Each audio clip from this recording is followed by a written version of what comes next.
What's up guys, Firewolf here, giving you a full step-by-step tutorial guide on how to build a PC using the Lian EVO RGB case on the AMD AM5 platform. This video is insanely long, but I'll have timestamps so you can skip ahead or come back whenever you're lost. All the components will be listed in the description down below with affiliate links which help support my channel. But your time is worth more to me, so thank you, and hopefully this guide inspires you to start your PC building journey and earn a subscribe from you. Alright, these are all the parts that we're going to be using for this Lian EVO RGB build. Starting with the first major component here is going to be the CPU. We're going to be rocking the AMD Ryzen 7 9800X3D, which at this very moment is the king of gaming CPUs.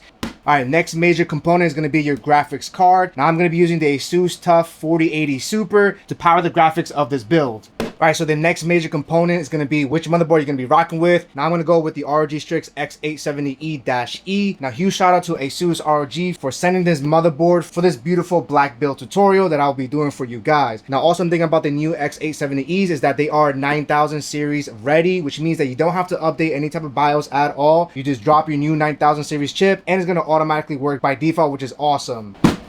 Alright, next up is going to be our AIO, and this is the TRYX Panorama 360, an awesome AIO with a unique curved 6.5-inch AMOLED display. I cannot wait to install this and see what it's all about. And huge shout out to TRYX for sending this AIO to ensure that 9800X3D is nice and cool.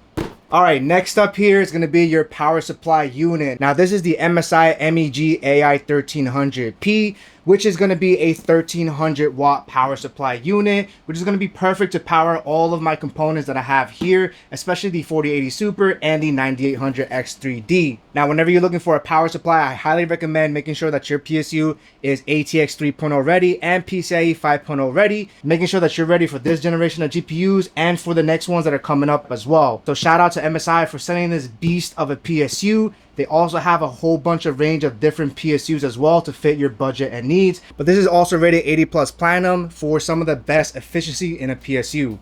Alright, so next up is going to be your RAM. Now when it comes to AM5 platform, you're definitely going to need DDR5. And I'm going to go with the G.SKILL Trident Z5 Neo RGB in black. And you definitely want to make sure you reference your motherboard's QVL list, because they're going to give you a full list of all the RAMs that they have already tested and confirmed to work.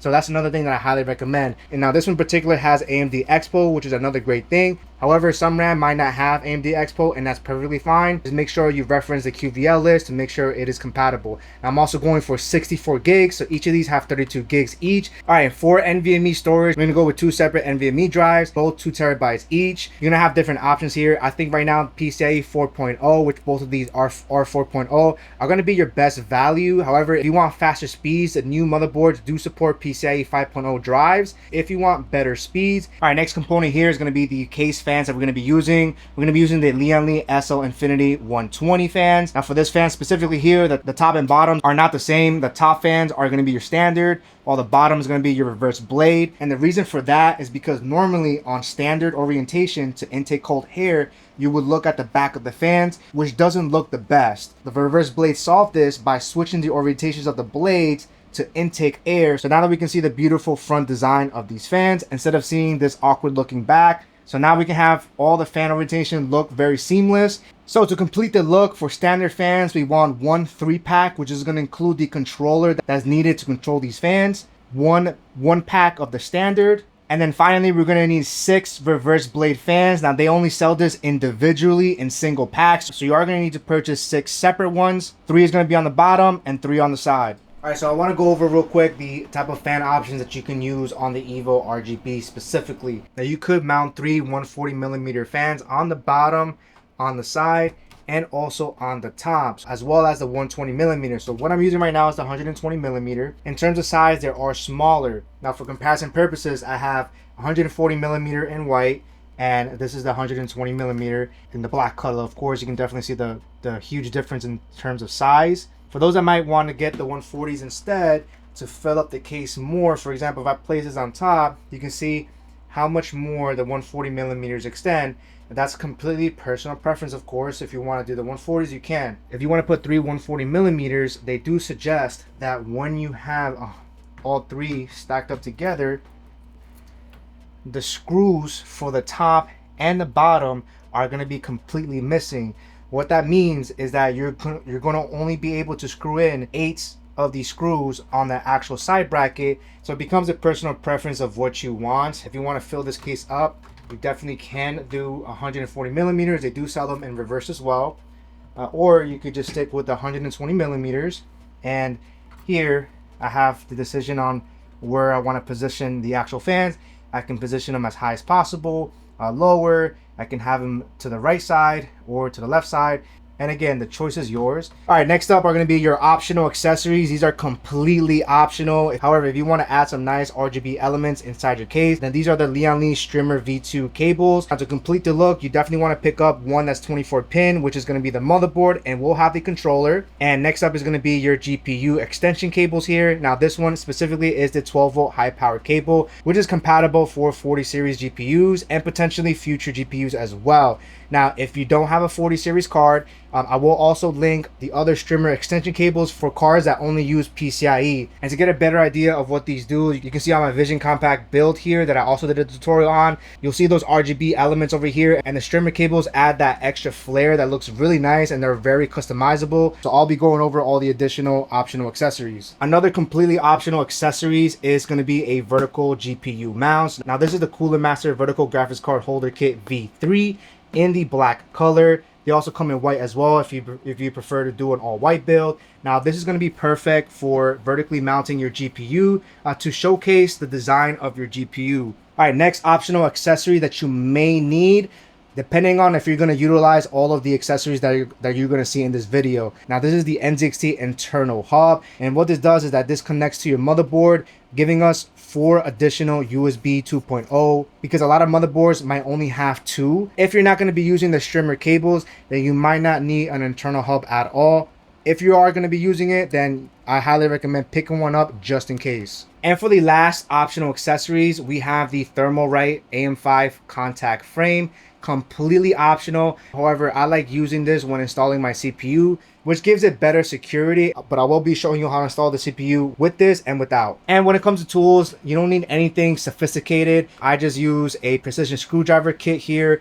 And finally, the PC case that we're going to go for is the Lian O11 EVO RGB. Probably the whole reason why you clicked on this video in the first place. So I'm really excited to build on this case. So with that being said, let's go ahead and start the tutorial. All right, let's go ahead and set up our motherboard here. In this section, we're going to be installing the CPU, our RAM, our NVMe SSD, and an optional AM5 contact frame. Now, this motherboard in particular is absolutely beautiful. It comes with a whole bunch of awesome I/O ports here. We got 4 USB-C ports, 2 of them featuring USB 4, and we get a total of 9 10 gigabit per second USB-A ports, which is awesome. We also get a 5 gig Ethernet port and standard Wi-Fi 7. I mean, the I/O ports on this is completely stacked. We also have a power solution of 18 plus 2 plus 2, which is going to be able to harness the true potential of our 9800X3D, which is awesome here. So I'm going to go over all of the installation processes on this motherboard, so follow along. All right, so let's go ahead and install the 9800X3D. Now, we'll be installing this optional AM5 bracket here. This is completely optional, but first I'm going to show you guys how to install it without that. So first thing first, let's go ahead and open this up. So for now, we're going to leave this in this plastic tray for now while we get everything prepped up. All right, so our CPU goes right over here. This is going to be the socket cover. So in order for us to unlock this, all we have to do is press down on this latch here. I'm going to push it all the way down to the right, and then we're going to lift this up gently. And after that, we can then lift this up. And that's going to reveal our AM5 socket. Now, these have pins on it, so be very extra careful that you don't touch this or let any type of foreign objects drop in, because that could potentially ruin your motherboard. All right, next thing we're going to do is remove our CPU. And from this time forward, you want to make sure you're extra careful with your CPU. You want to make sure you don't drop it accidentally. So whenever you grab a hold of your CPU, just grab it from the sides. And whenever you're holding your CPU, you definitely want to handle it on the sides of it. You don't want to make any type of contacts on the bottom of the CPU. So just be mindful and be very gentle and careful. Now, this is how AM5 processors look like, and you're going to notice a yellow triangle in the top left indicating where to install it on the motherboard, which this motherboard is also going to have another triangle on the top left as well. So you always want this triangle to be facing on the top left, and you're also going to notice 2 notches on the bottom and the top as well, because the motherboard also has notches as well that we're also going to line up. So without a way installing the CPU, we're just going to gently lower it down, and I like to put the CPU on the on the left side here and just drop it in. And that's pretty much it here. You definitely want to be very careful with that. And you'll notice that the notches line up perfectly, and there's only a little bit of a wiggle room, which is perfectly fine. Next step here is to put down the cover, and then we're going to move this latch down. Now it does have a good amount of resistance, so make sure you push it down. And then you put this latch underneath, just like this. And now we can remove the CPU cover, which may or may not pop off. And that's pretty much it here. We have our CPU secured nicely. Now you can definitely skip ahead. However, we are now going to install this AM5 bracket, completely optional again. These come in different colors. They come in red and black, for example. Now your contact frame comes in this box here, which inside is going to have all of our accessories needed. We're going to have 4 screws, and they're going to give us this Allen screw as well. So in order to install the frame, we do have to remove the original contact frame of the motherboard itself by removing these 4 screws.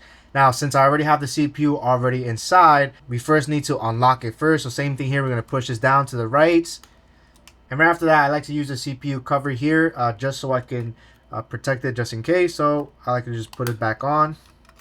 Alright, so first things first, we're going to remove these 4 screws. I already have a precision screwdriver that already has it. So you can go ahead and start unscrewing it. And now I will say that these screws don't come all the way out. Just loosen them enough where they kind of come off, if that makes sense. Alright, and we should be able to remove this whole cover up. Just be very gentle. Alright, so the next step is to leave the CPU in its place. And if you haven't already so, you would just drop in your CPU, making sure the triangle's on the top left. But once the CPU is on, we can go ahead and drop our contact frame. And we just match it up. Again, being nice and gentle. Okay, so that drops in really nicely. And finally, let's go ahead and screw them in. Okay, you don't want to over tighten the screws, just enough where it's nice and tight. And giving you guys a close up here, this is how the contact frame now looks. Alright, so the next thing we're going to install is our RAM. So to install these here, they're going to go on this side, of course. These are the DIMM slots here. And whenever you're installing RAMs here, there's 4 slots. They are labeled A1, A2, B1, and B2. If you're just going to use one DIMM stick, you want to do A2. If you're going to use 2, you want to do A2 and B2. And if you do all 4, then of course you would just populate all 4. So since we have 2 DIMM sticks here, we're going to first open up this latch here on A2 and then B2 as well. And then some motherboards have extra latches on the bottom as well. This one does have an extra latch, so we just push this one down and we push this one down as well. Now again, some motherboards don't have this bottom latch as well, so that's perfectly fine. Next thing you want to do is that you want to line up the notches. You want to make sure this notch lines up with the middle of the RAM sticks here, so always make sure you measure before dropping it in, because you don't want to drop it on the opposite side, which could potentially ruin your motherboard. So with that being said here, all we have to do here is we're just going to drop it in nice and carefully. Alright, and finally we can start pushing them in. I like to push the bottom and then the top, so you're going to hear some clicks.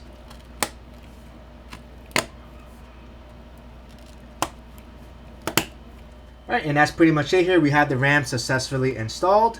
Alright, now we're ready to prep up our NVMe SSD installation. And as I said earlier, I will be using 2 NVMe's. One of them is going to be your main drive. And for your second or additional ones, those are going to be your additional NVMe's. So I'll go over all the details of your current motherboard. Now, it's very important to definitely grab your quick start guide or the manual if your motherboard comes with one. Unfortunately, we only get a quick start guide, which will definitely list all of the locations of all of the M.2 sockets. So on this motherboard specifically, there's a total of 5. So we have 1, 2, 3, and then 4 and 5. Now, one of the best features of this particular motherboard is that on the main drive, so this is socket number 1, they make it very toolless. So for example, there is a little push indicator here. So all we have to do is literally just push this down. And then once this is pushed down, we can just bring this up, and now the heatsink is removed, making the installation process very easy and toolless. Now this only applies for the main drive, so if you're only using one NVMe SSD, then all you have to do is focus just on this one. Now for the rest of the NVMe drives on this particular board, we do have 2 over here and 2 additional one over here that we do have to use a screwdriver for. So let's go ahead and remove those real quick. Alright, so we have a total of 4 screws. As long as you unscrew those, this will come out. Man, I gotta say this heatsink looks really cool. And then for the last 2 drives, they're going to be located on this bottom portion over here. So same thing, we have 2 additional screws here. Okay, once you have them loose enough, you can just Just like that. Now we have the bottom heatsink cover off. And just like that, we have all of our M.2 sockets exposed. So if your motherboard does not have a full guide, you could definitely pull up your motherboard's webpage here and go to support. And then once in support, you want to go to manual and document. And then you pull up your user manual depending on your language. So I'll definitely use English. And over here is going to give us all of the details of our motherboard here. And what's really important is to figure out which one of these M.2 sockets can potentially share bandwidth with our main PCIe Express lane. So for example, in this section over here under storage, we can see it's on page 8 and 9. We can see there's a total of 5 M.2 slots. And it lets us know which one of these slots support what. So we know that 1, 2, and 3 all support PCIe 5.0, which is the fastest standard of SSDs currently. However, when we zoom in closer, we can see that the second slot and the third slot have asterisks on them.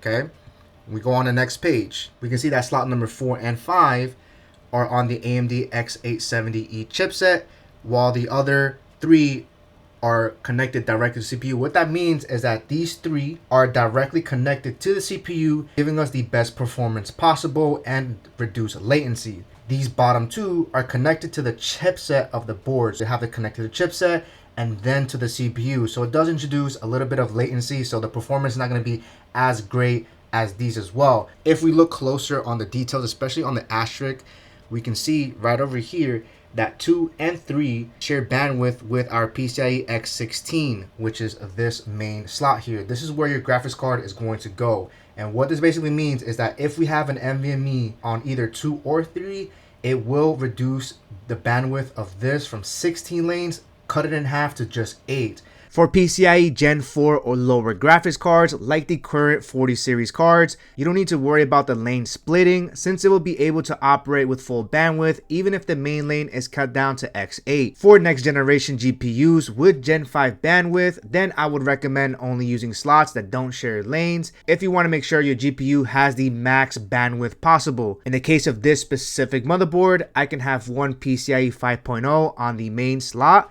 and an extra 2 PCIe 4.0 on slots 4 and 5, which are connected to the chipset. So that's why it's very important to reference your motherboard, because all motherboards are going to be different. So with that in mind, since I am using 2 NVMe's, I of course at the moment only have PCIe 4.0. If I did have a PCIe 5.0, I would only use it for my main drive and do it on slot number 1, and then any additional NVMe's, if I don't want to touch the speeds of this PCIe, then I want to make sure I populate just the bottom 2.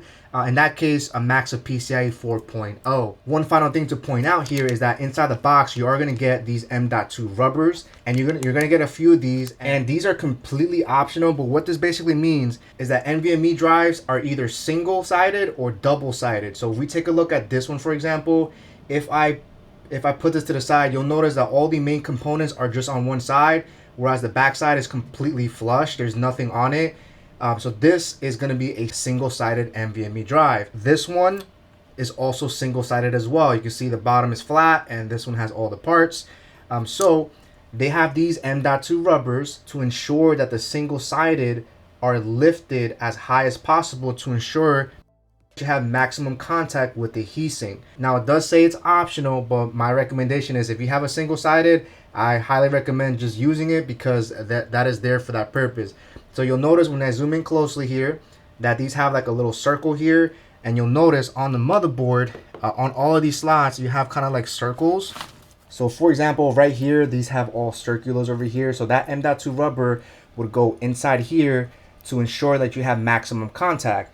And on the bottom, you'll notice these here as well, they have circles, and that's where the M.2 rubber would go, again, for single-sided NVMe drives. If your drive happens to be double-sided, then obviously you can definitely skip that step. All right, so with all that in mind, we are ready to now install our NVMe drive. So how to install this is that you'll notice that the actual entry point of the slot here has a notch, and you're just basically gonna match that notch with this notch over here. Now, before we do that, we do have to remove these little stickers here, because that will reveal thermal pads here, and that's what's going to dissipate the heat. So we're going to remove one of the stickers here. So we're going to use this little M.2 rubber, and we're going to put it right in there where the hole is at. All right, then we're going to grab our NVMe again, and we're going to place it inside. And we're going to push it back down. So these two sockets are perfectly fine. They are only PCIe 4.0, but that should be perfectly fine for me. And so same thing, we're gonna take the M.2 rubber. We can literally put it on either one of these sides. So I'm just gonna put it on the left side, and I just wanna bring you up really closely. We're just gonna match that little circle. Just like Legos, you just kind of fit that in, and it goes in nice and smooth. And then we're ready to grab our NVMe, make sure we're matching the notches, put it in a slight angle, push it in. And same thing here, you do have to push this latch down, and then you can push this all the way down, and then let it go, and that's it. We have it installed successfully. Now we're ready to apply all of the heatsink covers here. So looking at the main one over here, we do have another sticker here that we do have to remove, and make sure you definitely remove this. And now we're ready to put it in. So all we have to do here is match this end to this end over here. So you just put it in an angle, it kind of just goes in, and then you just push it in. And just like that, we have our main NVMe slot. Now we're going to cover these two again, and we're going to use the 4 screws again. But if you have these populated, then you would remove the stickers here, and you would just apply it if that's something that you want to do. So for now, I'm going to put this back in. All right, so I got all 4 screws in. Now technically I didn't really have to remove this at all, but I removed it of course, so that way I can showcase all of the slots here. So hopefully that was helpful. And then finally we have the last heatsink cover here. Same thing here, we want to remove just one sticker matching this side. So I'm just going to remove one of them and keep the other one intact in case you ever want to add an extra NVMe. So the good thing about this board specifically is that I have an option to add an additional NVMe in the future, knowing that it's not going to touch the bandwidth of the primary NVMe's. So same thing here, we're just going to line it back up, and then we just screw these in place. And just like that, we have our primary NVMe on socket number 1, and we have our secondary one on socket number 4, I believe. And that's pretty much it here. And as always, reference your motherboard for all of that. All right, now we're at the step where we're going to prep up our EVO RGB case, and this is going to be the black color. They also come in white as well. The first thing we want to do here, now I don't have one of those fancy trays to move them around fast, so I'm just like you guys. On the corner here, we have 2 little strips here. Now we are also going to remove here. All right, and I personally like to keep all the plastic intact because I like to peel this off at the end, which I will be doing later on. And on the back you'll notice 3 screws here. Now in order for us to take off the panel here, we're just going to focus on these 2 screws for now. So all we have to do here is unscrew them. They have thumb grips here, so they're very easy to unscrew, and that should allow us to push this like this, like push it to the left, and then we can take this whole top panel out. It's a whole mesh panel over here, and then I'm just going to carefully move it back here just so I can show you guys. So with that top piece off, there's a little groove right here that we can then just pull out just like this, and then we can lift this up, and now we have the whole side panel out. In here, when you first open up that side panel, you'll notice there's a bracket here. This is used to brace during shipment. However, we want to make sure we can see the beautiful design of the case, so we are going to remove this top screw and bottom screw as well. Alright, so since there's 2 screws here, there's an additional 2 screws on the front of the case. So let me just pull it up real quick. So all we have to do here is on the other side, we can push this and it should come out just like this. And you can pull this up. So I like the fact that we can remove even the front, which gives us a ton of space to work with. Now, once again, we have 2 additional screws here, top and bottom. And the last one. Alright, now we can take this whole bracket out. Alright, and the final step here is to remove the back. So go ahead and flip your case over. Alright, so to remove the back panel here, there's some spacing over here. There's a little space over here that we can just kind of like push. So right over here, you can push this whole thing out, pull it out, and then lift this up, and the whole back piece comes off very easily. So you don't have to remove this top piece at all if you don't want to. If you do, you can. I don't think there's any benefits of doing that. All right, so with that out of the way, we can now open this up here. So this is the little metal tray here. You can open it up. So right now, all of our PC cases are wrapped in some Velcro strap over here. For now, I'm going to leave it this way. We are going to remove this soon. Now on the top here, we have some hard drive bays that I personally don't use. So I like to remove this completely to give me the most space possible. Taking the screwdriver here, there's a whole bunch of screws on this side. So all of these screws here I am going to remove. All right, so we have one hard drive bay out. All right, and here's the secondary drive out. All right, so while we're back there here, we can close this door here real quick. And on this side, it looks like we have additional hard drive bay here. However, I'm not going to be using those, so we can actually remove these if you're not planning on using it at all. Push down these little clips here, and they should come off very easily. I like to do it this way because now it leaves us all the room here to easily install our fans whenever we're ready to do that. So now that we have our case fully prepped, now we're ready to install the motherboard. My biggest recommendation is to lay the case flat, so you want to flip it over. And thankfully, it is very lightweight, but it will be getting heavy soon. So what I like to do here is I like to drop the case down, so it becomes easier to work with. So I'll meet you guys up there. All right, now we're ready to install the motherboard. However, there is going to be a decision that you're going to have to make when it comes to installing the motherboard on this particular case.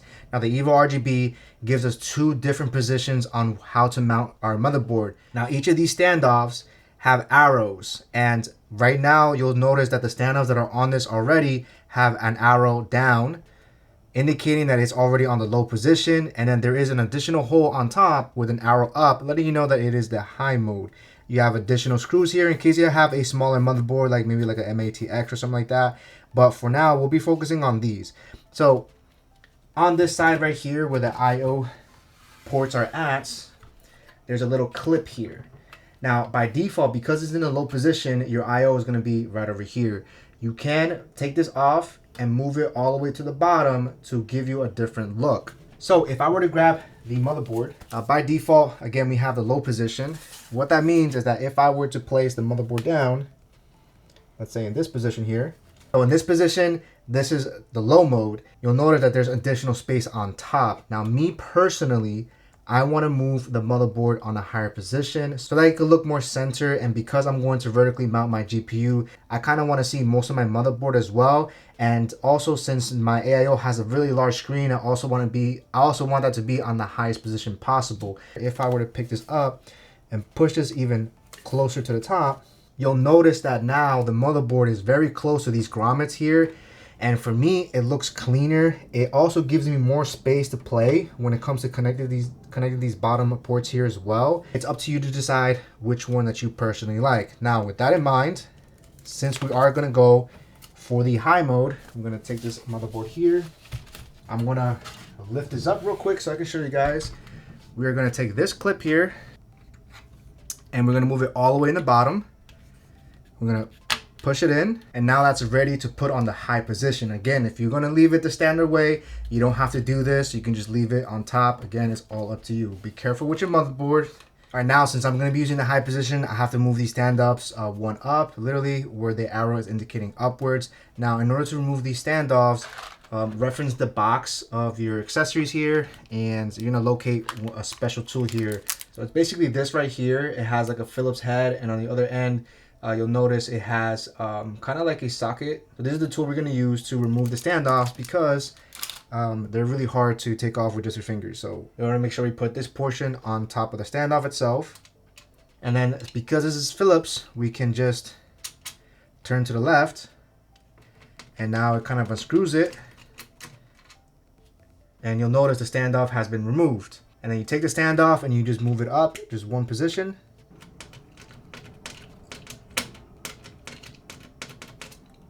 That way we have the standoff on the top position, and we're going to repeat the step for each one of this. So you're going to have to use this tool again and take it off and put it back in. All right, now we have all 9 standoffs on the top high position, and we can now put this tool away. Just leave it in your little accessory tray in case you ever decide to change the position again. So now we can grab our motherboard here without the little foam piece on the bottom, and you're going to notice these little holes all around, and that's where we're gonna line up with the standoffs on top. And the same thing here. My recommendation is when you're dropping the motherboard, you want to be very careful, of course. As you're dropping it down, I like to use my left hand inside the I/O portion of it so I can easily guide it. So I just kind of grab it here, and of course you just want to be gentle and kind of just maneuver it. I did also adjust the clip here and I put it on the bottom, so don't forget about that. So now we have everything lined up, and again, this is going to be the top position. If you decide to do the low position, again, it's just gonna fall a little bit lower. Again, personal preference. I think the high position for my purposes is probably gonna be better for me. All right, now that we have those there, we do have to add the 9 screws here. So inside the same box here, you will find some motherboard screws, which look like these. They basically have that Phillip head with a little kind of like a circular on them as well. So these are the ones we're gonna use. We need a total of 9. And my recommendation is have a magnetic screw tip. That makes life a lot easier. And you can start whichever way. I like to start from the top right and the bottom left. All right, now we have all 9 screws in. So now our motherboard is nice and secured. And just for reference here, on the other side, you'll notice that again, I have that clip that we put right here to allow us to put the motherboard on a higher position. And like I said earlier, that is going to be personal preference depending on what you want to do. So now that we have our motherboard installed, I like to plug in the PC case cables first. And for that step, we're going to lift this up and I'll meet you guys back there. All right, now that we're on the back of the case again, we're going to open this door up again. And now we're going to work on the PC cables over here. So go ahead and unstrap the Velcro strap here. And we can start removing and separating all of these cables. These two cables here are going to be USB cables. These are the cables that are going to be responsible to power the USBs on the fronts of your case. And we do have an HD audio over here, which will connect to the motherboard as well. And then we have our standard front panel connectors. Now, generally, most cases just have these 4 cables. However, since this is an EVO RGB and it has RGB elements on the case, they are also going to give us an ARGB pin.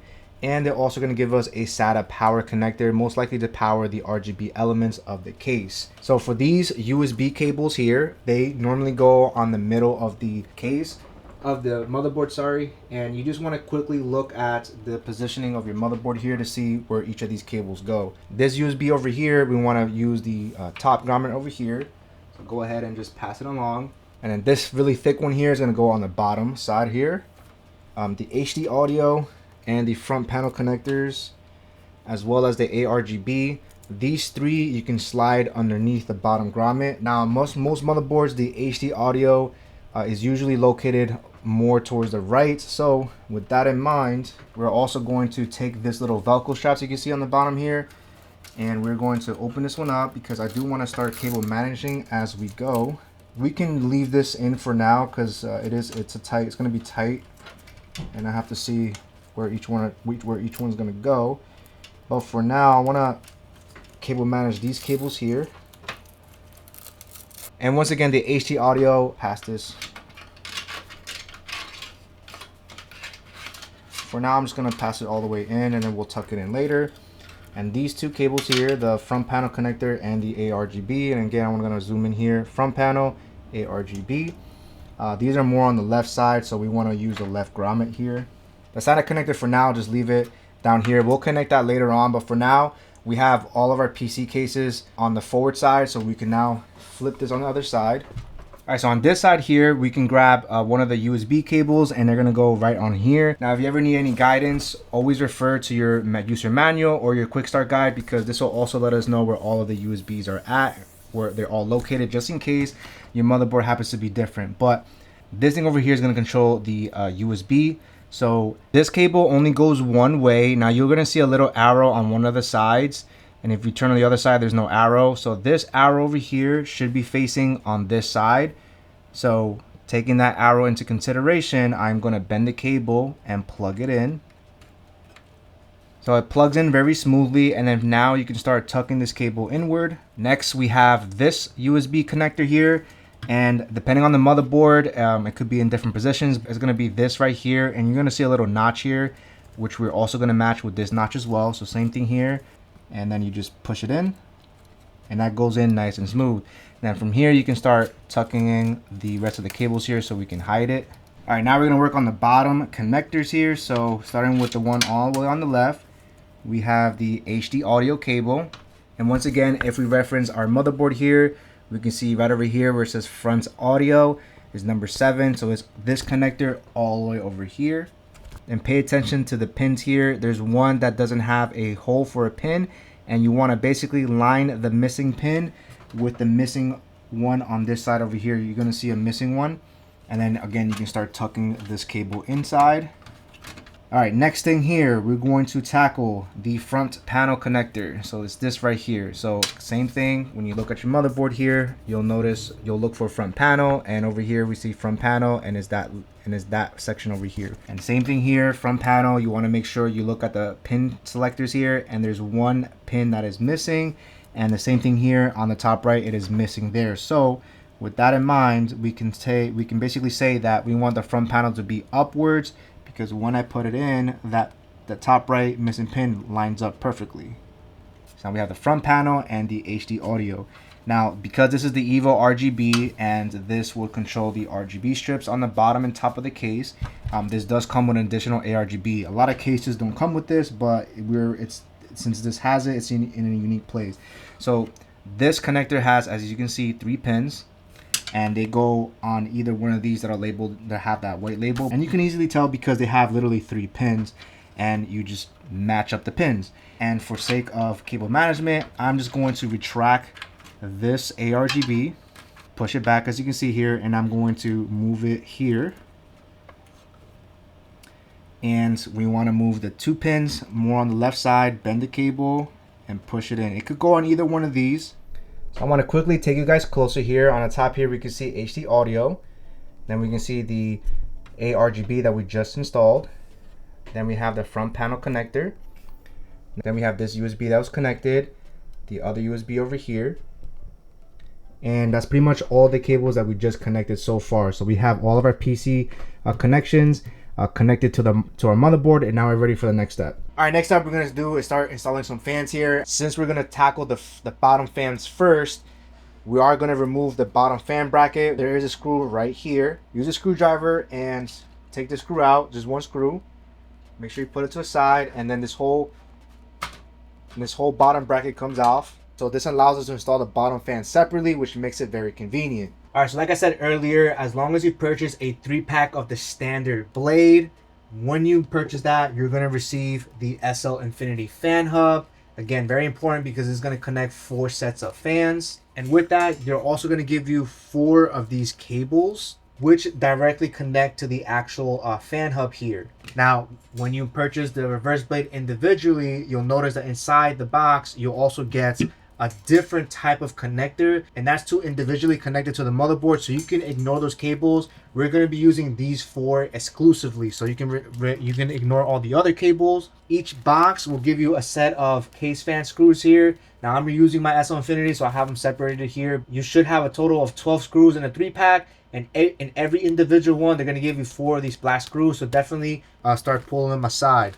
And what's awesome about these fans is that they are daisy chainable. So what that means is that instead of having these cables have individual connectors and power signals, you can essentially just connect them together, and they both share the same power connector, which is awesome. And you're going to notice these 2 notches on one side, and on the other side you're going to see the female end. So all we're going to do here is we're going to position this more on top, and once you have them closed in, we're just going to lock them in place. And you can see they interlock, which is really nice. Same thing here. We're going to grab the 3rd one here, make sure we match up the sides and interlock them. Now that we have the 3 fans daisy chain, we got to figure out where to put this cable here. So as you can see here, on this side is where we would daisy chain another fan. However, on this side is where we would use this connector right over here. Now, another thing to note here, when we have the bottom bracket, you want to position the bottom bracket the same way you took it out. So with that in mind, these fans basically go on top like this, and you would just screw them in from the back.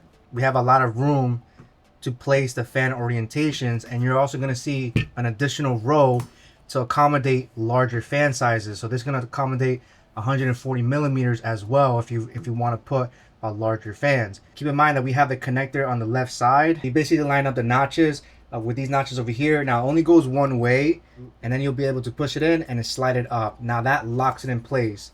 Now, since I have the connector on this side, you'll notice that this cable is now shooting this side, but I want the cable to shoot that way, so that way as we put the fans on the bottom, we can feed the cable this way. So the good thing about this connector is that we can change the orientation here. So all we're going to do here is you'll see a little locking mechanism, so we can just push this to the right and lift the cable up. This whole piece comes out, and then we can switch the cable to then go on the other side, and then we're going to lock it in place again. So just like that, we can lock it in place. So now when I leave my fans here, now the cables are shooting this way. So this is the exact orientation that we want to do. Now that we have that placement, we can go ahead and grab the bracket and the fan itself, flip it over. And now you can line up where exactly you want the screws to be. You're gonna grab your case screws here, and each set of fans are gonna take 4 screws each. All right, now that we have all 12 screws in, let's go ahead and put it back in the case. All right, now we're gonna grab the bottom fans. And like I said earlier, we have the power connector shooting on the right side. So if you want, before we place the fans in, let's go ahead and tuck this inside this bottom grommet. All right, now that we have all the cable inside, we can start gently putting the bottom bracket back in.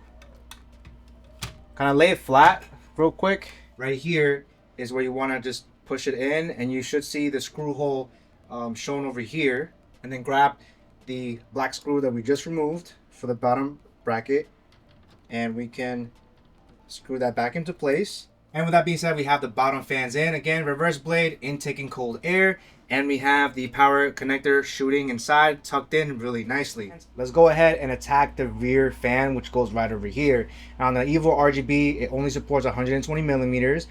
Each other side can support 140 millimeter fans as well. So we're going to be using a standard blade because we want the air to exhaust. So as cold air rises, cold air on the side and the top, we want the air to be pushed out that way and also pushed out that way. So standard on the rear and all standards on top as well. So for this one, since there's only one, we're going to use the same connector here. Now by default, the orientation of this cable is perfect, so we just have to line it up and snap it in place. Okay, that way when we're putting the fan in, this cable is already on the right side. So taking the connector into mine, we want to first feed it on the top grommet. So just go ahead and start feeding everything in. Okay. Once all that is in, this case gives us more flexibility of where to position the actual fan.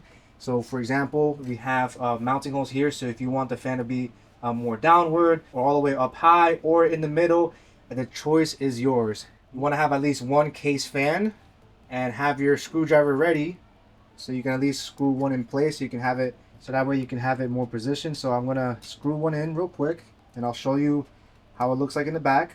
All right, so right back here, so I just have one screw here, not super tight enough, but I just want to, so that way I can just reposition it here. So I think what I'm going to do here is I'm going to position it more to the center here, not all the way on the top, but I think this is fine.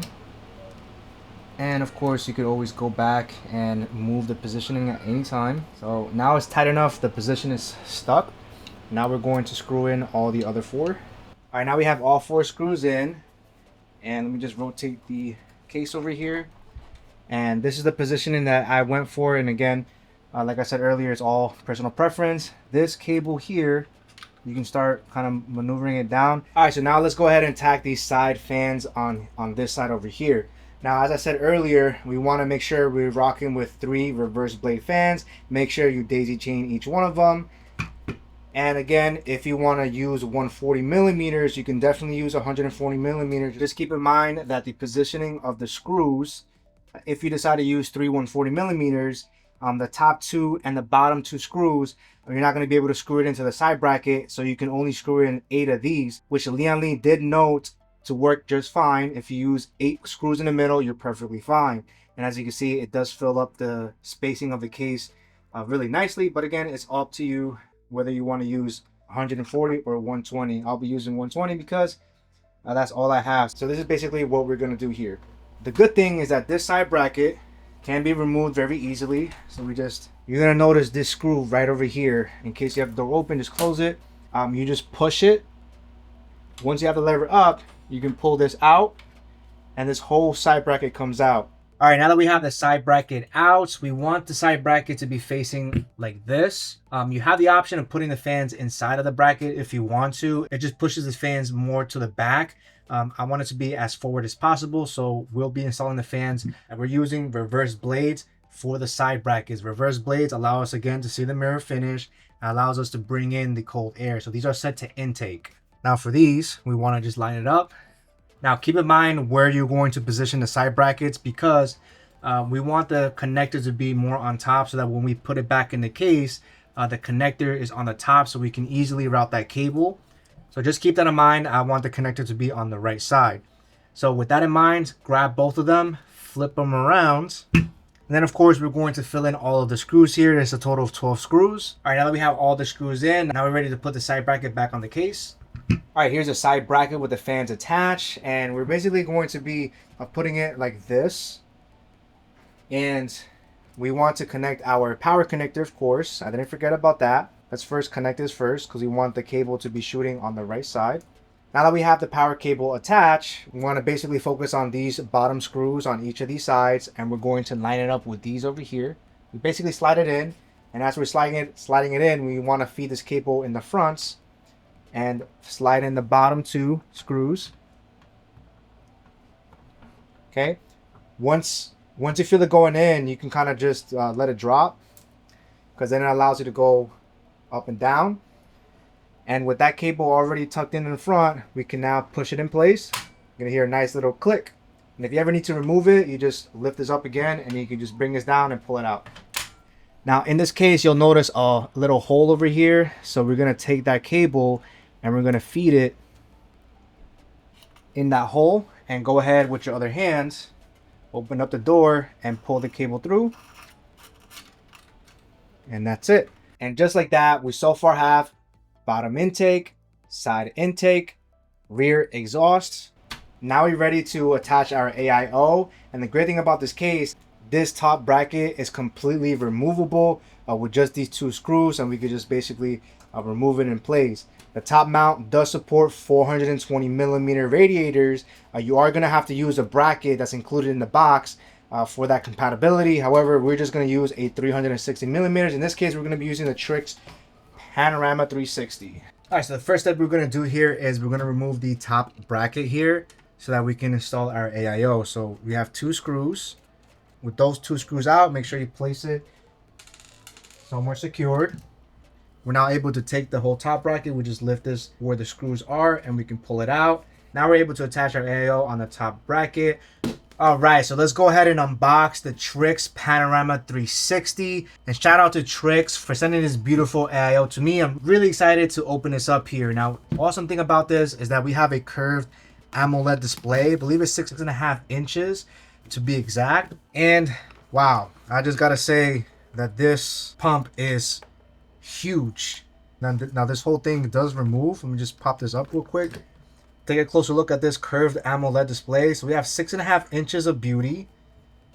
And it's going to be the USB cable here, which is really nice. And then we have a closer look of the actual ASUS pump here. So I like the fact that there's like these little 2 pieces here. Really nice. So let's go ahead and take this whole thing apart. Now what I am seeing here, it looks like the fans are already attached.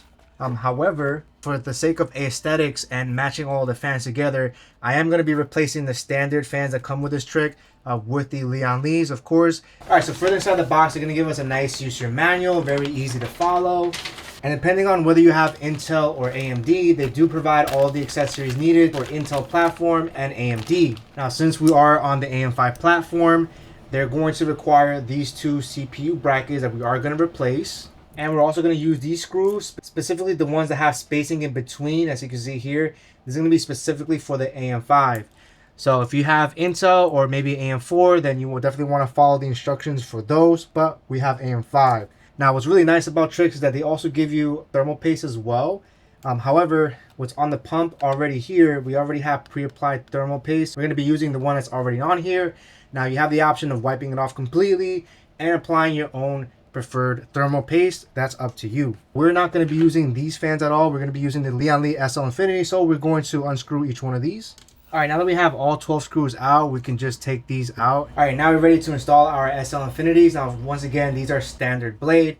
And we want to make sure that the power connector is on the left side, opposite of the AIO tubes. So we're just going to slide it in, and we're just going to match up the holes. And then we're going to start screwing all 12 screws in again. I like to start from the top left and the bottom right. All right, now we have all 12 screws in.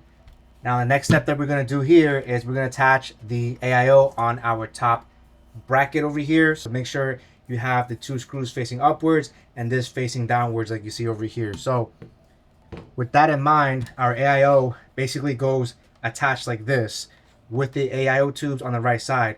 Then we're going to take our top bracket over here and we're just going to line it up. All right, so all that's left is to screw this in place. And inside the box of the Panorama 360, they do give you the screws to attach the bracket. So they're going to be these screws over here, and it should be a total of 12. Once again, we're going to screw them on in place. And once again, I like to pick opposite corners just so I can stabilize the actual bracket. That way, when I do opposite corners, all of the rest of the screws should line up perfectly. All right, now we have all the screws in. I'm missing 2 screws over here, but that is perfectly fine. You can save these if you want to, or depending on how you have the top bracket, if you want the AIO to be a little bit more to the right, then you'll be able to screw in those additional screws as well. But again, as long as you have the majority of the screws, you'll be perfectly fine. And now we're ready to drop it on the case. All right, so I was going back and forth on deciding on how I want to showcase this. So I figured maybe giving you a bird's eye view of dropping the AIO down, I think would be the best way to do it, since it gives you a better visual cue. So we're gonna grab our AIO here, and just remember that we have the AIOs more on the right side, so you can lower the head of the pump all the way down. You can let it hang for a little bit, it's perfectly fine. All right, now I almost forgot about the power connector, of course, to our Lian fans here. So we can, before you place it down here, you want to make sure we put the power connector on this side over here. Make sure we lock it in place. Now, because the cables are shooting on the left side, we want the cables to be on the other side. So we do have to unlock it again. Take that top cover off. Move the cable on the other side. And then reattach the piece. And with this cable hanging, you can go ahead and place this on the left grommet. So this grommet right over here, there's a grommet right here. You just want to pass this cable in, and you're able to drop the AIO back into place. And before you put it in, just keep in mind that you have these 2 little tabs here. You want to line up with these 2 over here as well. So the way you want to do that is, as you're dropping it down, you want to angle this and kind of put it in, and then you can drop it, and you'll notice that these 2 screws are basically aligned. We have one on here and the last one. And just like that, we have the top radiator fully installed. Now from here, my best recommendation is to lay the case down flat. And as you're lowering it, just grab the AIO pump and just kind of let it kind of rest against the motherboard. I guess you can kind of like, leave it resting here. And just drop the case down. Now that we have it face down, it's time to install our AIO pump on the CPU itself, so follow along. All right, first things first, we're going to remove the curved AMOLED display here. We're just going to take it apart here, and we're going to put this to the side. So we can put this to the side for now. And for the AM5, we're going to use these little brackets here. So we're going to move these 2 brackets first. Each one of these have 2 screws. And then we can take the top one out. Same thing on the bottom. Now we can take the bottom piece. And that's going to reveal these things over here. You want to do it just like this. You basically want the top standoffs to be on the bottom, and on the bottom you want the standoffs to be faced on the top. So the way that looks is you drop it in where the 2 screws were originally. You kind of want to make it wrap around the CPU itself. And then using the same screws we just removed, we're going to screw these back in place. All right, now that we have that installed, the cool thing about this AIO pump is that the bracket that's already on here is accommodated for the AM5. If you're going to be using Intel, then you do have to remove this bracket and switch it to the Intel version. Now we're ready to apply it on the standoffs that we just have. So now we can remove this plastic piece. And this already has pre-installed thermal paste. If it doesn't, then you're more than welcome to apply thermal paste on the CPU itself, and then you put the pump inside. So those are 2 different steps that you can take. So with that in mind, because of the position of the tube, it could get in the way of the RAM sticks that we just installed. Okay, and next we're going to grab these 4 screws. Again, the one with the line in the middle, this is going to be specifically for AM5. Since these have thumb grips, it might be easier to just use your thumb first. And so from here, we're just going to, now the trick here is to tighten it slightly, not over tighten it yet, because what I want to do is on the bottom left, I want to then censor it again. And just like this, we don't want to over tighten again. We're going to do the top left here. All right, and for the bottom right, we are going to have to maneuver the tube, so don't be afraid to push it all the way to the side, and you should have an opening for the bottom right. All right, now we can grab our screwdriver and make sure we tighten each side. Since I already have the tubes lifted up, I'm just going to tighten the bottom right first, and then we go in opposite order. So you definitely want to make sure it's tight enough where you can't turn it anymore, so that's nice and tight. And then we're going to go on the the top left. Okay, I can't move it anymore. Then we're going to attack the bottom left. Okay, can't move that anymore. And the top right. And it just stops right there for me. So now we have all 4 screws in. We have the pump nice and installed. And this pin right over here, since we're already here, we're going to kind of like try to see if you can tuck the cable underneath this piece over here. And then we're going to grab the top piece again, and we might as well take this off completely. All right, and just remember that you want this bottom cable to be routed on this little tab here. It's like a little tab. All right, so since the position of this USB cable is on the top left, we want to feed this USB cable on the top left grommet. So go ahead and start pushing that in. We're going to push that later on, but now we're able to just apply this top screen, and it just goes right over. And you would know because this where it says TRYX here would be on the right side, following the whole curve, and then this side is not, we're not going to see this at all. And one more time, guys, the pump on this looks insane. This is going to be the ASUS Gen 8 pump. So the cover should slide in nicely. So this slides in really nicely. You can kind of like feel it. Kind of has like a magnet, which is really nice. And now we have that successfully installed. I'm going to leave this plastic paper still in there. We'll definitely peel that off towards the end. Now that we have this cover on, we have the USB on the top left grommets. Let's go ahead and quickly connect this AIO connector here. And depending on your motherboard, this is where you want to reference your quick start guide or your user manual. You'll notice on top here, it tells us which one is a CPU fan, CPU optional, AIO pump, and basically what all these pins are. Now, your motherboard may not have a dedicated AIO pump. If it does not, you have the option of doing it under the CPU optional, or you can just apply it to the CPU fan. Either or is perfectly fine. But this motherboard specifically has a slot for the AIO pump, and that's going to be the third one. So right on top over here, we see 1, 2, 3, 4. So it's the third one, and these have covers on them already, which is pretty cool. Remove the third sleeve, and you'll notice that this AIO pump also has 4 pins. Now your AIO may have just 3 pins, and that's perfectly fine.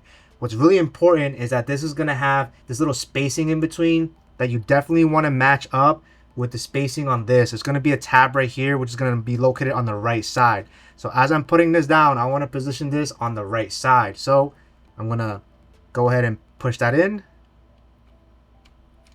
Okay. And then this USB cable over here, we can pull from the other side of the case. So let's go ahead and lift this case up. All right, so this is how we're looking so far. We still have that cable in since we have the back open. Go ahead and look for that cable and just pull it up. Pull it in. All right, now you're gonna notice that this cable sticks out like a sore thumb. I'm not really liking it. I'm gonna be honest with you guys. What I'm gonna do here is I'm actually going to pull this all the way out. Okay, and what I'm going to do here is I'm going to do the same thing with this other cable here. I'm going to route it underneath. All right, so as you can see here, I have the cable routed right underneath. Similar how we have the USB cable, similar how we have the AIO pump pin here. I ended up following it. I think that looks a lot better. Other than that, I'm pretty satisfied with how this turned out. And as you can tell from this left box right over here, we are now ready to install the actual power supply unit here. All right, and there we have it, guys. We have the MSI MEG A1300P, 1300 watts, 80 plus platinum.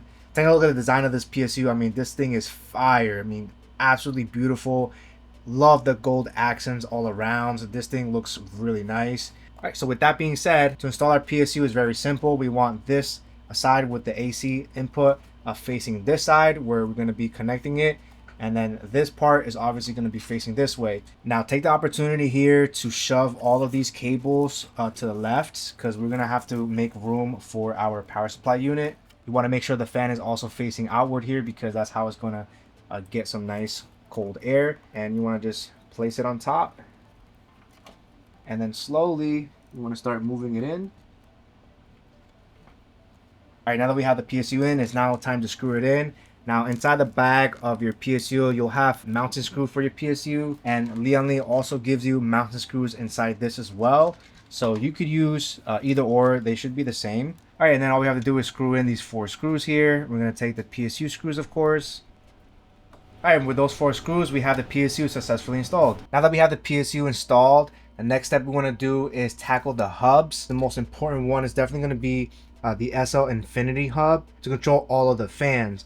So we have a total of 4 sets. You're going to notice inside the box, you're going to have a USB input that we're definitely going to use. And there is another cable that goes in here, which is completely optional. Now the cable that goes in here is so that you can connect it directly to the motherboard. So if you want the motherboard to control the fan speeds or the RGB, then you can use the additional cable portion. However, since I'm only planning on using Lian software L-Connect 3, I don't need to connect this directly to the motherboard. But if you want to do that, you're more than welcome to connect it as well. I personally prefer to just connect it straight to the motherboard and use the L-Connect software to control the fans that way. Now, when you have this does come with a magnetic backplate that you can attach. However, I've lost mine, so I figured that I like to use command strips. So where to position the hub is going to be completely up to you. And in terms of cable management, it becomes very tricky. So since we have the power supply unit down, I can decide on putting this anywhere. But for making this as easy as possible, I want to attach this hub over here away from a lot of this here, because this is going to be very chaotic once we connect all these cables. And I'll link these down below, but these are super convenient to have because you just never know. They come in clutch in so many different applications. It's crazy. All right, so with that being said, let's go ahead and position this right over here. I don't want to put it all the way on the top. We're just going to push that in just so that we have a nice adhesion here. And if I ever want to remove it, I can just pull it out because it's attached via like a Velcro mechanism, and that just makes it easy for me to just remove it. So the first ones I'm going to connect real quick are the ones that are already on top of here. So we're going to go ahead and connect those. Put it in any one of these numbers, and the software you'll be able to detect which one each one controls. But for now, I'm just going to put it on the top 2 right over here, up here, and eventually we can strap these cables in. Strap this top portion for now, and again, as we're connecting all of these cables, we're most likely gonna end up moving this, but for now I want to move it away to basically give me more of a better idea where we stand. All right, next we're going to work on the Strimmer Plus hub. Now the only 2 cables that you're going to really need to know is USB connector here and the SATA power connector is automatically connecting. Now there is an additional cable that you can put here, but again, we're not going to use that at all. We're just going to use the USB and the SATA power connector. Now it's very important to note that on this side, we're going to be connecting the GPU side, and on this side is where the motherboard is going to go. This is very important to understand because both the motherboard and the larger connector from the GPU extension look the same, and they actually fit the same. If you mix and match them, then the lighting is not going to look the same, so you're going to end up having to come back and rearrange that. But don't worry guys, I will make sure that you don't make that mistake just in case. I think I want to attach this hub right on this Velcro strap here, so just make sure that whatever lighting guide that you have, if you know you have the larger one, just go ahead and automatically switch it in place. And what we're going to do here is that we're going to have these cables shooting downward, and using this Velcro strap here, I'm going to place this Strimmer Plus and have the Velcro go over the actual switch. So that way we have this hub right in the center. All right, and the final hub is going to be the N60 internal hub. And again, this is what's going to give us additional USB 2.0s. And what's really cool about this is that it has magnets on the back already on it, so you can literally place this anywhere. So you'll see, like if I attach it here, it kind of magnetically sticks. But for this internal hub, I think I'm just going to put it right on top of the PSU. Now that we have the N60 internal hub, let's go ahead and connect the USBs that we have so far. So right on top, this is going to be our AIO, okay, for the TRYX Panorama. And then we're going to plug it into any of these black connectors. The purple one you want to leave for connecting to the actual motherboard. So we're going to connect that later. So, and actually what I'm just going to do here, just to make it very simple and so you can easily see it, and then just attaching the internal hub right after that. So the next USB here is the SL Infinity hub. Okay, AIO SL Infinity. And then we have our Strimmer. Our Strimmer Plus is going to have a USB, and we're going to put it on the next slot.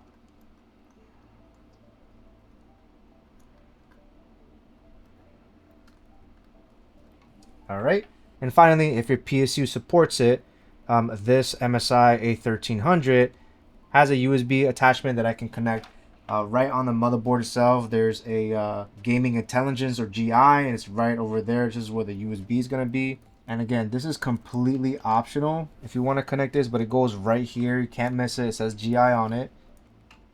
Connect the USB, and this end we can connect to the internal hub. And again, most PSUs don't really have that connector, but if you have a really awesome PSU that has that, then I recommend putting it on, because you can probably have more statistics and be able to track your power usages, which is pretty cool. So alright, so now we have all of these USBs occupied: AIO, SL Infinity hub, Strimmer, and the power supply unit. All right, and finally we're going to connect the USB extension cable. Now this is going to connect directly to the motherboard into the N60 internal hub. And so you would plug one end on the purple end, and this is going to be for the motherboard. We're going to put that back in. And this cable is pretty long, so you want to feed this USB on the bottom grommet. Just feed that in, and then we'll connect that later on. Now that we tucked in the internal hub's USB extension, let's go ahead and flip the case over and quickly connect that. All right, here's the USB connector here, and you're gonna notice that your motherboard is gonna have USB headers here. And as always, you can reference your motherboard here to let us know exactly where the USBs are. So over here, we're looking for USB 2.0, and they're gonna be these three over here. So on this specific motherboard, we have 3 connectors. But like I said, since I end up needing to use more, then I am going to use this internal hub instead. But it's nice that this motherboard has 3, because technically on this motherboard, you don't even need an internal hub at all, because you can then fill in the SL Infinity hub, AIO, and the Strimmer cables without the need of an internal hub. However, I'm going to use the internal hub because I also have that connector for the power supply that I want to definitely use. So I'm just going to connect it to one of these. Now it does help that I have the motherboard in a high position. Now we have that USB connector in, and again I have 2 additional USBs just in case. All right, next thing we're gonna do is we are going to start prepping up the cables for your power supply, and this is gonna be the fun part. All right, so your PSU is gonna have a whole bunch of cables here, and we're not gonna really use all of these cables. We're just gonna use certain ones, but I will go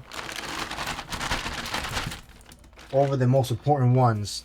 All right, so first important cable that we're gonna have to use is gonna be our CPU connectors. You definitely wanna look for the ones that obviously say CPU. Now the motherboard that we're using has 2 8-pin connectors. Some motherboards might only use 1 of these, but most motherboards might call for 2 of these. So we're gonna be using 2 of these cables. The next one up is to power up the actual motherboard here. And you can definitely tell because this is going to be the largest connector here. So this is a 24 pin and goes straight to the motherboard.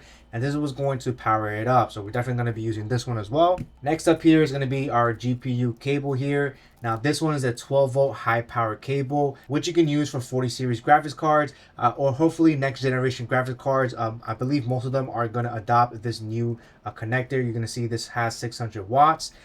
Now, in case you have an older GPU that calls for PCIe connectors, you're going to get a lot of these. Now, these connectors you're most likely going to have to use if you have an older GPU that does not have the 12 volt high power cable. So some of your GPUs might only use one, some might use two, or they might end up having to use three, maybe even more, depending on which GPU you have. Since we're using a 40 series, I can just use this. And then finally, we have our SATA power connectors. Now, depending on how many SATA power connectors you need, I know in my scenario, I'm going to need more than 4. You may be perfectly fine with 4. However, since I'm going to need no more than that, in my scenario, we're only going to be using 2 sets. And finally, inside the back of every PSU, you are going to have your AC power cord, of course. And this is what you're going to ultimately need to use to obviously power your whole computer. Now that we know which cables we're going to connect, again, where this says CPU, we want to connect this on top. And the one without the lettering is going to be on the actual PSU. All right, so we're going to connect it right here. Okay. All right, now we have our CPU. All right, so we can start grabbing the CPU cable and we can start routing it on the top right grommet. Then I'm going to push this on the top right grommet here. Go ahead and pull it all through. For now, I'm just going to pass the whole thing through and then we'll connect that later. All right, next cable we're going to use is the 24-pin motherboard cable. And this portion over here where we have the whole connector is going to go on the actual motherboard. And on the other side, it's broken up into 2 separate parts. And on your PSU, you want to look for where it says either motherboard, or in this case, this one says ATX 24 pin, and there's 2 separate connectors here that match up exactly to these pins here. So I'm really sorry that I'm not able to really give you a good look of how it looks like because of the positionings. But this is going to be the bottom. This is going to be the bottom right over here. Next one here, right on top. All right, this one was a little bit hard to push in because of the spacings, but make sure that you push it all the way through and it goes all the way in. That's very important. Now, if you're not going to be using the Strimmer cables, then this you can route on the middle grommets right over here and connect this to the actual motherboard. However, we are going to be using Strimmer cables, so for now we're just going to leave this to the side. Next thing we have is our 12 volt high power cable. Again, this is going to be for the 40 series GPU. You can see right over here it says 12 volts over here. So that's where the connector is going to go. Want to make sure you connect that. And same thing with the motherboard. If you're not going to be using Strimmer cables, then you would just pass this through to the middle grommet so you can connect it to your GPU. But since we are going to be using the Strimmer cables here, these are extensions. So for now, we're just going to leave this hanging and then we'll connect that right after that. Next up is going to be our SATA power connector, and this is what's going to be used to power all of our additional accessories like your internal hubs, your AIO, all that good stuff. So this one over here says SATA and Molex. So you just have to just connect it. So I'm going to connect one over here. And since I need a secondary set because I have so many accessories, I have to use a second set, unfortunately. So it's a lot of cables here. We're going to connect that right on top. All right. All right, so let's go ahead and connect our SATA power connectors here. So I have a total of 5 SATA power connectors. On one side of the SATA connectors here, we have 4. And I'm just going to connect it on each one. Now, they only go one way.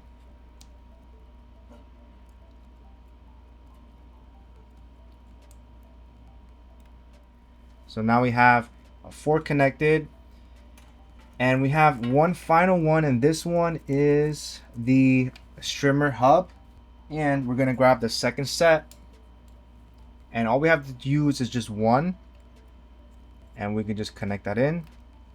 All right, next I want to work on the Strimmer cables for the 24-pin motherboard connector. However, what I want to do here is I want to position this motherboard behind all of this so that we can have more space here. So all right, now I have this motherboard underneath that little raceway, and I want to do the same thing for the GPU. I might as well do it.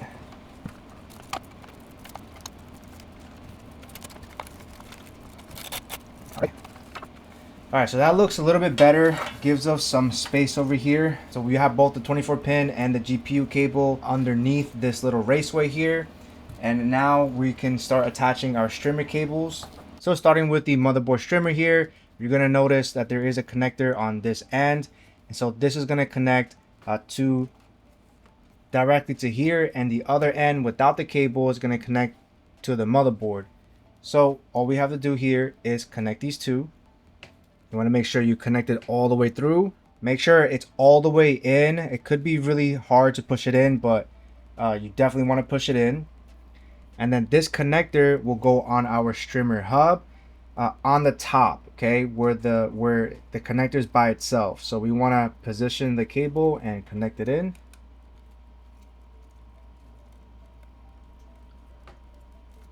All right, so the motherboard strimmer is in. And now we can start tucking this motherboard connector into this grommet, the middle grommet. You just want to just slowly push it in, okay? And you can just kind of leave it hanging there for now. Just gonna position this cable upwards. And now for the GPU, so same thing here where the connector is at. This is gonna connect over here. So we're just gonna connect it in. Same thing, you want to make sure you connect it all the way in, making sure you don't see any of that yellow here. So now we know that it's perfectly in. And this connector is going to go again on the strimmer hub, but on the right side. Okay, so on the right side we have the connector on this side here. All right, we have that connected now. And now for the GPU side,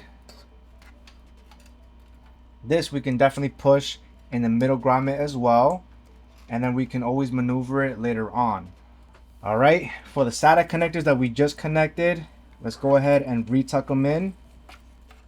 All right, and this is how we're looking at from the back, and I'm gonna be completely honest with you guys, it's definitely messy. The good thing though about this magnetic door though is that you can literally just close this and you don't really see all that chaos. You don't have to worry too much about it, and it's completely up to you if you want to take the time to really make this as beautiful as possible. Because I have so many hubs here, it's a little bit more complex. If you don't have the strimmer, it might be a lot easier, might be cleaner. Maybe you don't need to use a internal hub. If you have all the USBs that you need, then that's another thing that could save a lot of space. So for now, we're just gonna leave it this way, close it in, and let's go ahead and turn it around and connect the CPU cable. All right, now we're ready to connect our CPU connectors here. So right on the top left, you're gonna notice two 8-pin connectors, and that's where each one of these are gonna go. Position this top clip on top, go ahead and push it in. Should hear a nice click. Same thing here, we're going to do the same thing. And on the other side, you can go ahead and grab the remainder of the cable. You can push it all the way through. So now that we have our CPU connector, next thing to connect is our motherboard connector, and that's going to go right over here. Now depending on how you want these strimmer cables to be routed, sometimes you may want it to be over the tubes. So for example, if I want to achieve that, I can do that by kind of bending the cable in. So the tubes are going to, finally the GPU cable, I'm probably going to have to reroute the GPU cable actually. So what I'm going to do here is I'm going to push the GPU cable out, position the motherboard cable a little bit more downward, then have the GPU extension, then the motherboard, and this one I'm going to cross it over here. And again, you can play with the strimmers. There's a whole different ways of doing it. All right, next up here is to install our GPU. Now there's two ways you can mount your GPU. You can do the standard horizontal, which is going to be like this, or you can have your GPU vertically mounted like this so that you can show off the design of the GPU. Now, if you want to vertically mount it, you are going to need to purchase a vertical GPU mount kit like this Cooler Master. Now, I'm going to be showing you both ways how to install it horizontally and vertically. So first, we're going to do a horizontal, which is going to be your standard. So basically, this slot connects right over here. This is where you want to connect your graphics card. Now in this part of the case, you're going to notice all of these little slot covers here. You don't have to remove all of them if you're horizontally mounting your GPU. To figure out exactly how many you need to remove, you can position your graphics card horizontally and take a look at this side over here and kind of like act like you're about to install it, and you can kind of see exactly how many covers you need to remove. So in this case, I only need to remove the second slot and the third slot. So with the screwdriver here, we're going to remove the second and third slot. With those two screws out, we can pull these covers out. Okay, this is going to match the notches over here, so you just want to be nice and gentle here. Once you're close to sliding it in, you can just push it in. Okay, and once you have that in, you're now able to install the last remaining screws here. So let's take a closer look here. Okay, now all we have to do is screw in those two screws. And one more. All right, now that we have our GPU installed, the final step would be to install your power connector here. So since we are using the Strimmers, let me just pull this out a little bit further in. And for this one, we're just going to connect it and make sure that it is fully connected here. All right, so that is fully connected. And taking a look at how it looks like from the side here, this is again how the Strimmer cables are routed. And again, you can definitely rework this. Maybe I want to take off this motherboard cable and maybe have it more higher up, or maybe I want the tubes to show. There's so many different possibilities of how you want to route your Strimmer cables, but overall, even having it horizontally mounted will definitely look good. All right, now we're ready to vertically mount our GPU using the Cooler Master Holder Kit V3. Now, when you receive it, you do get the actual vertical mounts, and they have the riser cable separately. All we have to do here is position the riser cable. The other end is going to go behind the vertical mounts, angle it so that it can go inside, and then you will screw in the two screws to hold the riser cable. So these are the two screws that you put in place, and if you have trouble with this screw here, just lift this tab up and it should give you some room to screw it in place. All right, so what's really interesting about the Cooler Master V3 is that it has two parts of this vertical mount. So you'll notice these little two tabs here, right on the back of it. There's two little levers that you can turn, and when you turn this, you would turn it up. This whole plate here can move all the way to the right and to the left, definitely giving it a little more stability. And the great thing about this is that you can actually mount the whole GPU separately. So you can mount the GPU here first and mount this part on the actual case. Another great thing too is that on top here, there's a screw right here that you can loosen up, and this allows you to push the graphics cards away from the motherboard itself, giving you more space. So there's a lot of flexibility that you get with this graphics card holder. So with that in mind, I currently have it horizontally mounted, which I just showed you guys exactly how to install. So we are going to need to obviously remove it. So make sure you, of course, unplug, make sure your whole PC is off, of course, and make sure you unscrew the screws that are holding the GPU. Now, if you ever wanted to know how to remove your GPU, most motherboards have a button. However, since we have the ROG Strix X870E-E motherboard, they actually make removing the graphics card very, very easy and simple. So instead of pushing any type of buttons here, all you have to do is hold the left side of the GPU, and you just basically pull it from the left side. I want to hold this here, of course, to give me stability.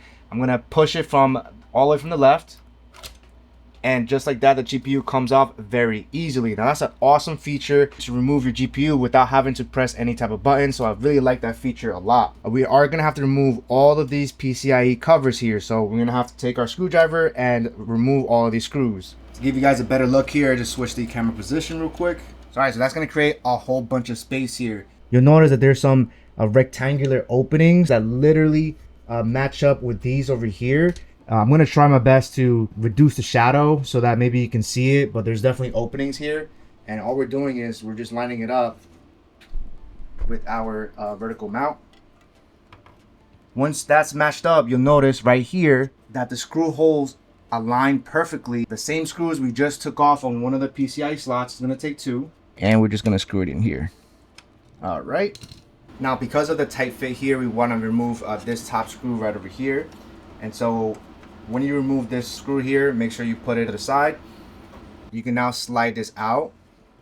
Okay, so this whole piece comes off, and we can essentially just slide it back in when we're ready to install everything. All right, so to mount our graphics card, all we're doing here is we're going to match the notch with this bottom notch over here. So you basically want to line them up. You can see this piece over here and this right over here is matching. And once you have that, you can just apply pressure and it clicks in very nice. So you're going to use the screws that came inside the vertical mount. So these are these black screws, and we're just going to screw these two in. All right, so as you can see here, I screwed both of these screws in, and now we have our GPU secured. So we're basically going to grab our piece here, and we're going to kind of like slide it back in. Piece here that we just took off, all we're doing here is we're going to slide it back in. Just like that. And then you can just lock it back in. Okay. All right, so now that we have the Cooler Master in place and we have the riser cable here, my biggest recommendation to make this as easy as possible is to lay the case flat. It'll probably be easier for you guys. All right, now that we have the case flat down, it's a lot easier to just position the riser cable and connect it right over here. So that's the first thing we're gonna do here. Remember, you have an opening over here that you can utilize to your advantage. All right, now that we have the riser cable installed, go ahead and position the railings over here. We're going to slide it in and slowly, let me just move this cable out, slowly drop it down. All right, and we do have to install this final screw. We can screw it here, but for now I'm going to lift this case back up because it'll probably be easier for me to show you guys. Now that we have the case forward again, we can go ahead and easily attach this screw. We don't want to adjust it yet because we want to have the ability to adjust it again. All right, now that we have that screw in, we still have the option to push this GPU more back or have it facing forward. We still have the tabs on the back of the vertical mounts. You can still lift this up, and you have the option to also push the GPU to the right. However, I think it looks the best when it's all the way to the left like it is right now. And another thing too is you're gonna have to pay attention to your AIO tubings here, because depending on the size of your GPU, and obviously this Strimmer cable we still have to connect as well. My goal is to have as much airflow for the GPU. So right now, this is pushed as forward as possible. I actually can go probably a little bit more. You obviously want to remember that we have the glass panel here. So you want to make sure that the GPU has enough room for airflow here since we have it vertically mounted. So my recommendation is to push this as far back as possible. So you're gonna have to probably lift these AIO tubes on top of the GPU and the Strimmer cables on top. So that way you can push this all the way back. You can see that little slider there. Push it all the way as back as you can. And then tighten that, which I'm gonna do right now. All right. So now that's nice and tight. So I have it as back as possible here. The AI tubes are gonna probably lay on top of the GPU, which is perfectly fine. And then I can connect this Strimmer cable on our GPU. And when you're connecting this, try to hold the bottom as well, because you want to make sure that this thing has enough contact. All right, and with that being said, we have the GPU vertically mounted successfully. Now, I did it a different way from the instructions of the Cooler Master, and that's because I don't have a lot of room to just drop a GPU in. Being that this thing is faced so forward, and because of the massive size of this graphics card, I just figured out that it's probably easier to do it the way that I just showed you guys. Now, another great thing about this Cooler Master here that I'm really impressed is that it looks like I don't need an anti-sag bracket here at all, which is really nice. All right, guys, final case assembly. We're gonna start at the back here. Now, let's open up this door here and let's see that chaos right there. So let's go ahead and put the back panel back.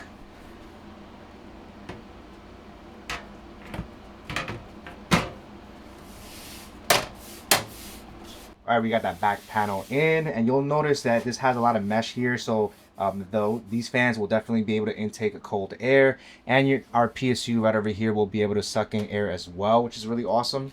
All right, next step here, we're going to install the front panel here. Now, my recommendation here is that there are some plastics on the inside. So take the time to just take off the plastic now, just the one in the inside of the glass. And then we can just position it. And push it in. Then we're gonna grab the other panel here and we're gonna flip it over, because we also have to remove the plastic piece in the inside of the glass. Flip it over.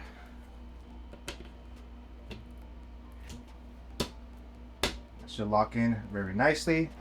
And finally, we have the top mesh panel here, which is going to go right on top. And then you just slide it back in, just like this.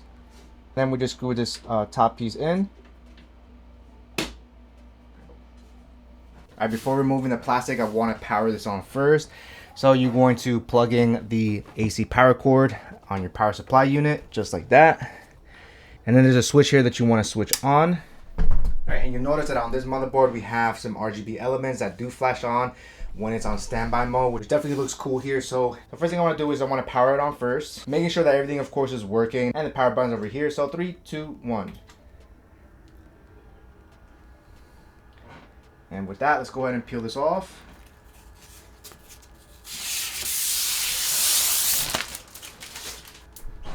And let's not forget the front.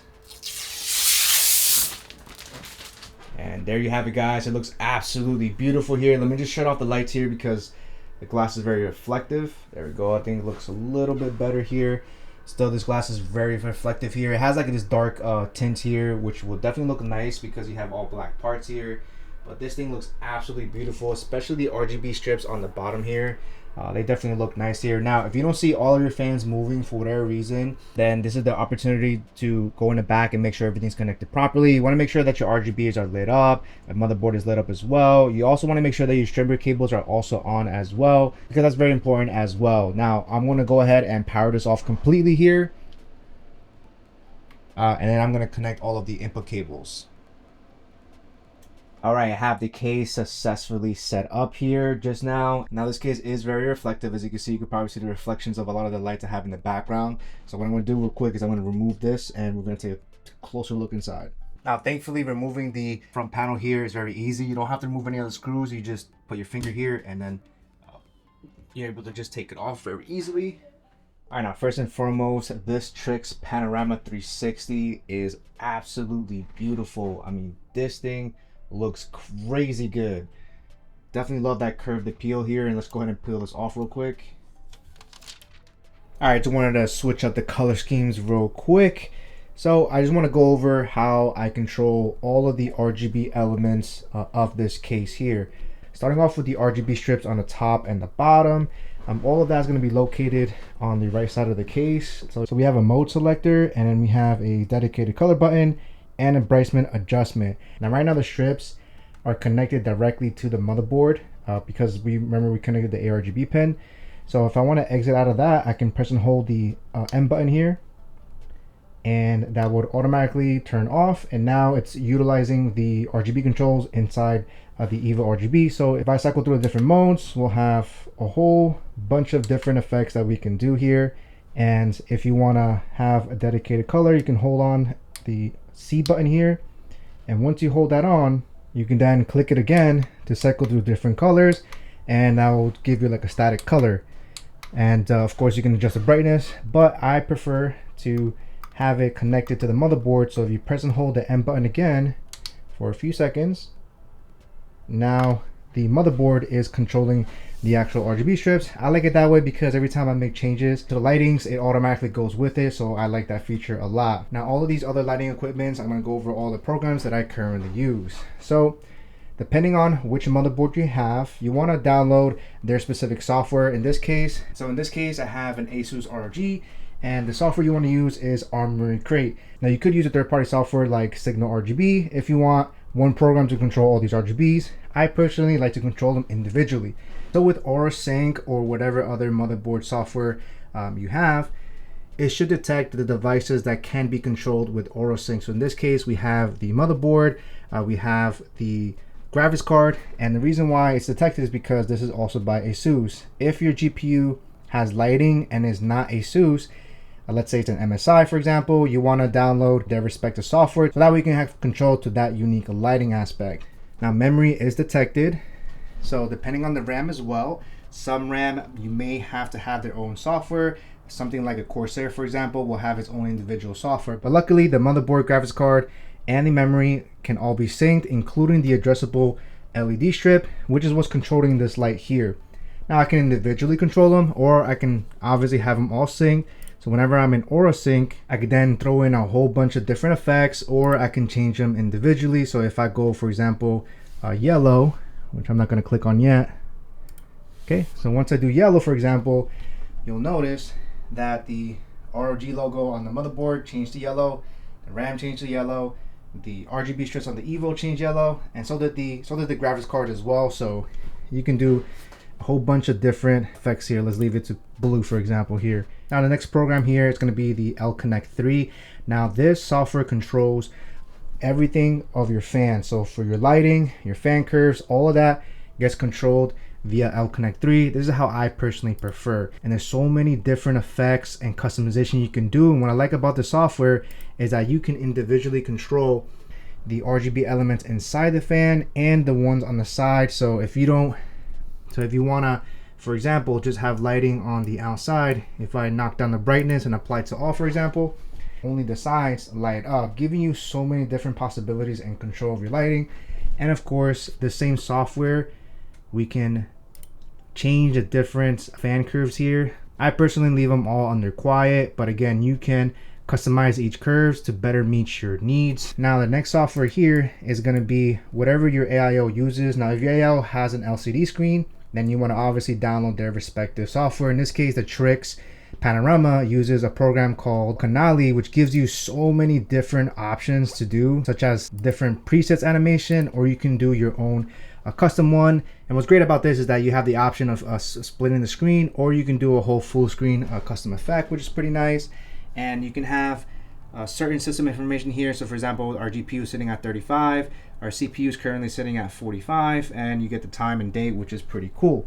And for the Strimmer cables, completely forgot, but the L-Connect 3 also controls the Strimmer lighting here with so many different custom effects that you could do on the Strimmer lighting. So with that being said, I really enjoyed building on this Lian EVO RGB. I like the fact that it gives you a lot of customization and modularity on this case.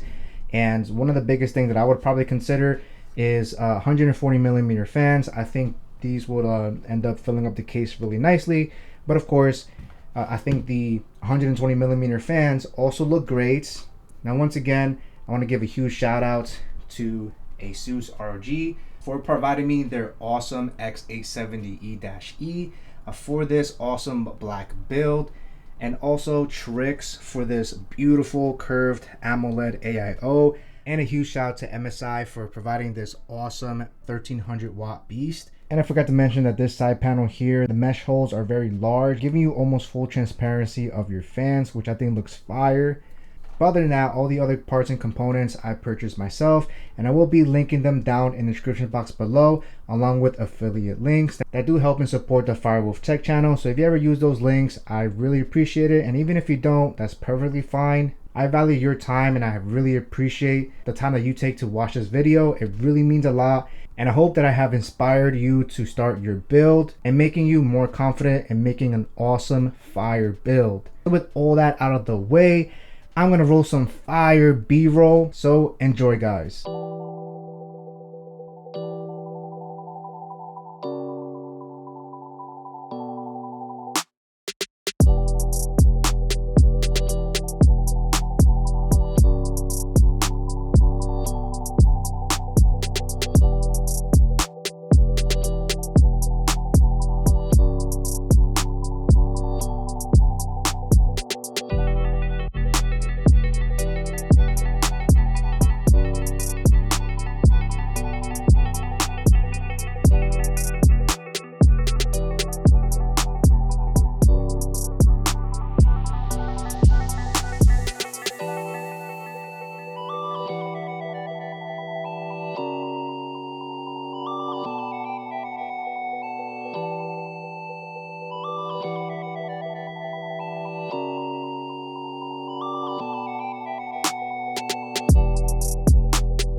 You're still here, and I just want to say thank you so much for watching, and don't forget to like, comment, and share this video for anyone who wants to make an awesome EVO RGB build.